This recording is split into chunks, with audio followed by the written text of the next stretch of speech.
बारिश से भीगी हुई एक शाम थी। शहर के रेलवे स्टेशन पर एक लड़की, अनाया, ट्रेन का इंतजार कर रही थी।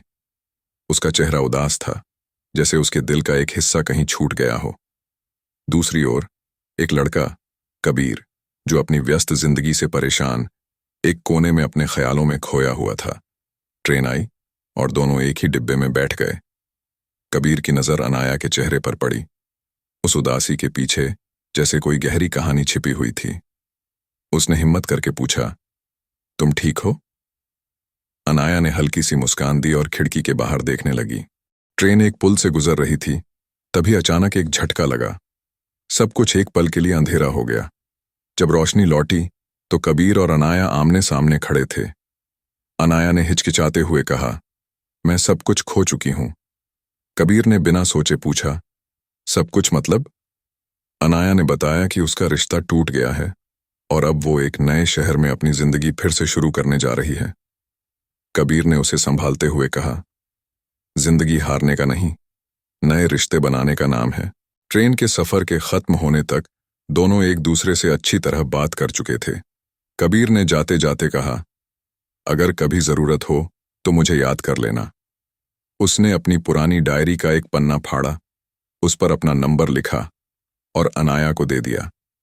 अनाया ने वो पन्ना संभाल कर अपने बैग में रख लिया। महीने बीत गए, लेकिन दोनों ने एक दूसरे से संपर्क नहीं किया।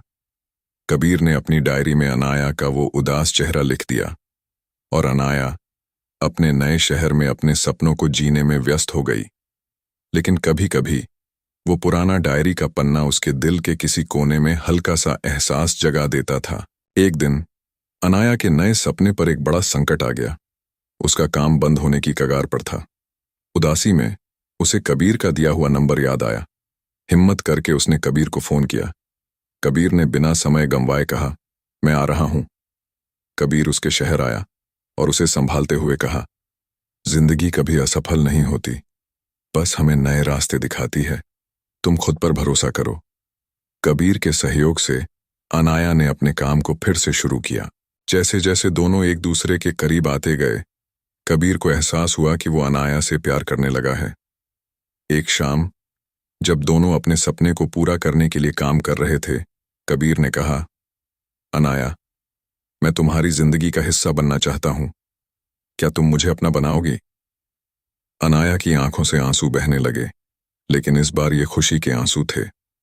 उसने कहा, तुम वो उम्मीद हो जिसे मैंने खो दिया था। हाँ, मैं तुम्हारे साथ चलने के लिए तैयार हूं। आज दोनों एक नए शहर में अपने सपने को जी रहे हैं और उनका प्यार दुनिया के लिए एक मिसाल बन गया है। मुश्किलों ने उनके रिश्ते को और मजबूत बना दिया और अब वे एक दूसरे के सपनों के साथी हैं।